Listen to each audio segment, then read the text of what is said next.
We are Mike and Jeannie, and we restore old houses. In 2021, we moved to South Carolina and bought a 120-year-old Victorian house.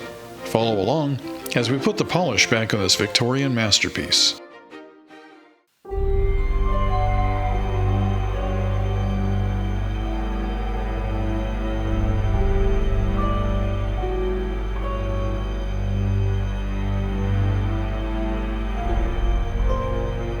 We hope you enjoyed the buzzard shots. They're back there sunning themselves, hanging out, waiting until they have to go get their next meal. Welcome back to 1834 Restoration House. Hey guys, we really apologize for taking such a long time to get a video up, but we've been so busy. After the hurricane and my new job starting right before that, it's just been chaos. Today's program is sponsored by the generous support of our patrons. Your support helps to further our historic preservation efforts. For more information, visit patreon.com/1834 Restoration House.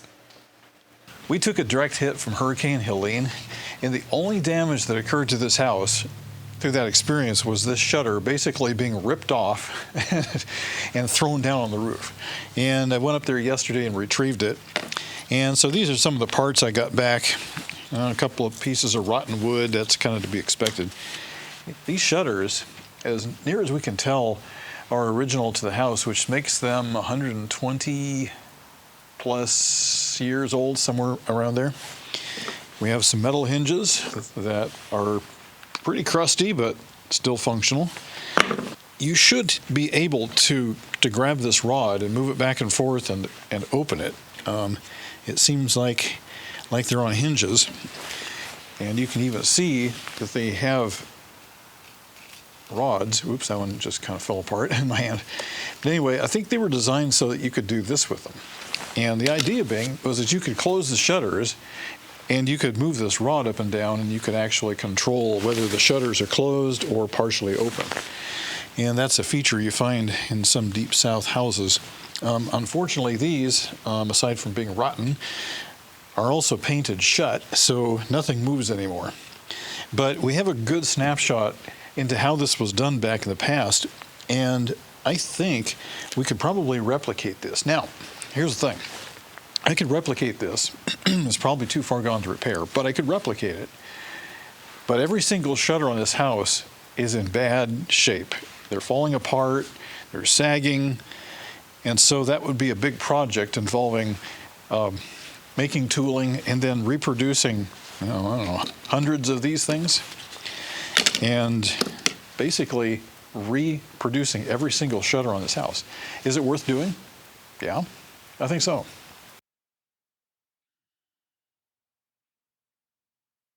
Just to clarify this a little bit, the hinges are built so that if you want to close the shutter, what you do is you lift up and a pin comes up out of the hole, and then you can swing it shut.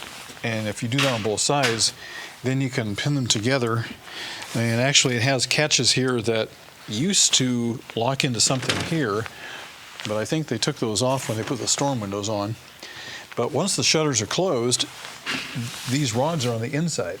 And you can grab this rod and move it up and down, and you can modulate your shutters, the louvers rather, and you could control how much air comes in or how much light comes in. So let's say you have a south-facing window and you want the air, but you don't want the sun blasting in. So you can close these and then open up the louvers a little bit and let the air in without getting blasted by sunlight. And that keeps the heat out of the house. But like I said, unfortunately, everything has been painted so many times over the years that nothing moves anymore. I can't even lift this up. I can wiggle it, but I can't get it to come up out of the hinges because they're like welded in with paint. So that's what we've got, and we'll continue looking at that as we go on. I'd like to turn our attention now to these things here. These are gutter guards, gutter screens, and they go on the gutters like this, and they interlock with the front edge like that. These tuck under the shingles. And the concept is great. Leaves will hit and just fall off. And you'll never have to clean your gutters again. That's the theory, but it doesn't work out in reality, because what we found out was underneath all these gutter screens, the gutters were completely clogged. Actually, they still are completely clogged with moss and dirt, because all the fine stuff goes right on down through the screen into the gutter, and then nature does the rest. All right, I'm up here on the ladder, up on the roof, and I'd like to show you what's down inside the gutter. Take a look at that. These gutters are almost completely choked with moss. Now, the problem with these things is you can't just easily take them off to clean your gutters out. The whole idea is that you never have to clean your gutters again. But it doesn't work. It just doesn't work.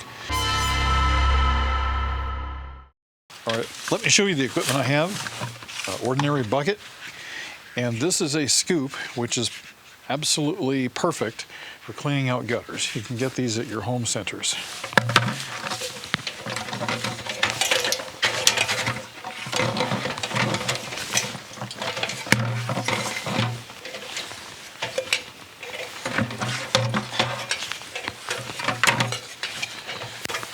Oh, that is nasty. Well, let's see what I can do here.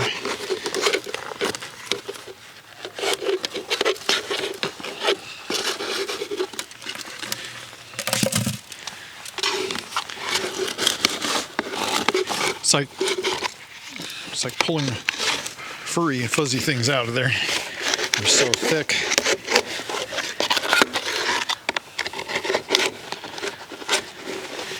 It's kind of challenging getting around the nails.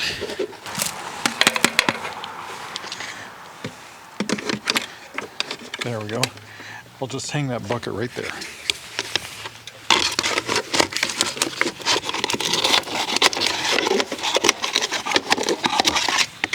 When we bought this house 3 years ago, it was already equipped with gutter screens, and so we've had zero opportunity to clean. Now let me show you from the corner there where the gutter ends, around this way over to the first part of the ladder, that little section right there, let me show you how much I got out. That is crazy. A lot of that is loose granules from the shingles, but the rest of it is dirt, mud, moss, and who knows what else. Well, this stuff is so heavy that I don't want to throw it in the trash. So I'm going to go ahead and just pile it up right here.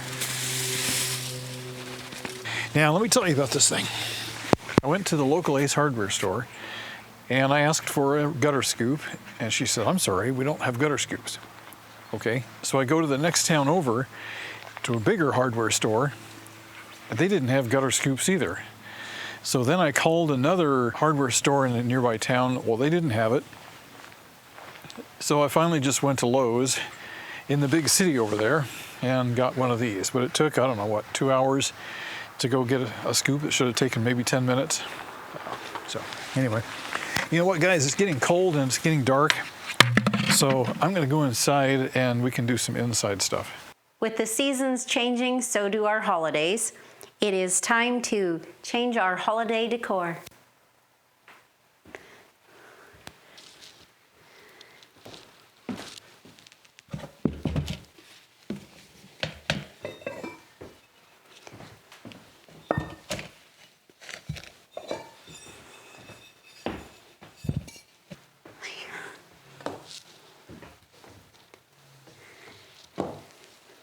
Hey everybody, and welcome to another Christmas season 2024. About a year and a half ago, we had a viewer send us something which is really cool. We'll show it to you in a second, but I want to say that we really appreciate all of you guys. You're the best audience. You've been great friends and followers of our channel for quite a number of years now, so thank you for that. But I'd like to show you something that came to us, like I said, about a year and a half ago. Last year we didn't really decorate. We didn't. It was just crazy and hectic and stuff was going on. We just decided, you know what, it's not going to happen this year, so we didn't. But this year is different. Even after the hurricane, most things are back to normal in our area. So we decided we're going to decorate. Right. Life is good, and it's time to celebrate the season. So let me read you an excerpt from the letter that we got. This is from Millie in New York City, And she built this thing by hand because she saw our Christmas decorating video from a couple of years ago and really wanted to send this to us. She says, "I hope this letter finds you both doing well. The ornaments are many years old and fragile. I envisioned creating a Victorian-style garland while symbolizing abundance. I have no one that would appreciate these, and I thought of you after seeing your Christmas decorating video." And she goes and talks about a few other things. But her dream is to move out to Wisconsin and buy a Victorian house or some kind of old farmhouse and fix it up. So Millie, if you're still watching after a year and a half, we hope that your dream comes true someday. Yes. So let's put the garland up and see what it looks like. It is beautiful. It is. That's a lot of work she put into it. She did. It is absolutely gorgeous, and it does fit with our decor perfectly. Yeah, we love it. Thank you so much. We love it. If it was like 4 feet longer, we'd put it up on the banister, but we have another place for it. And I think it'll fit perfect.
This old house needs a lot of work, and a lot of that involves paint stripping.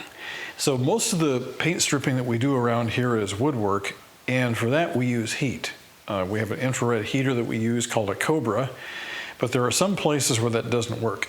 These plaster walls are a good example.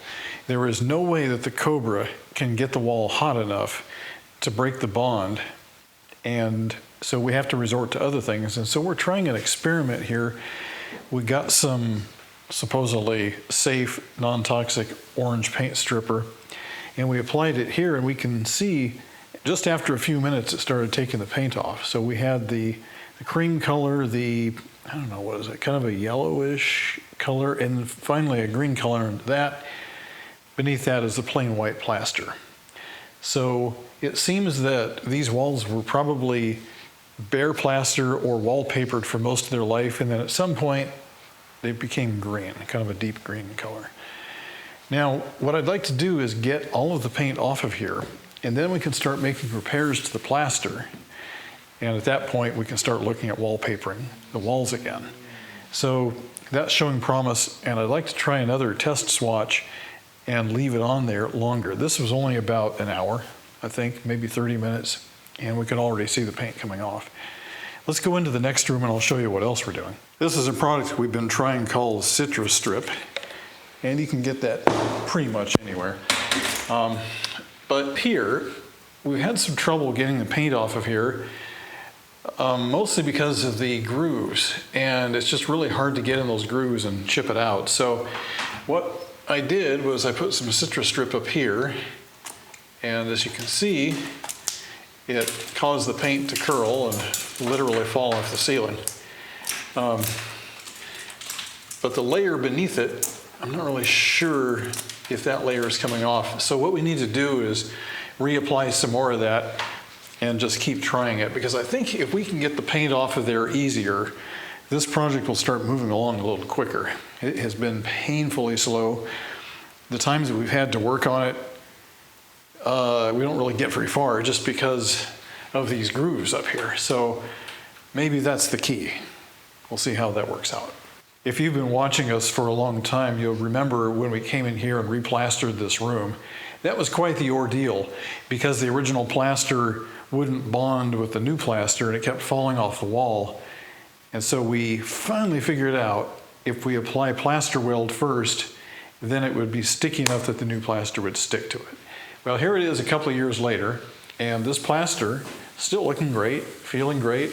It's adhered to the wall really nicely, and we've never seen anything try to come off of here. So I'm really pleased with the way this worked out.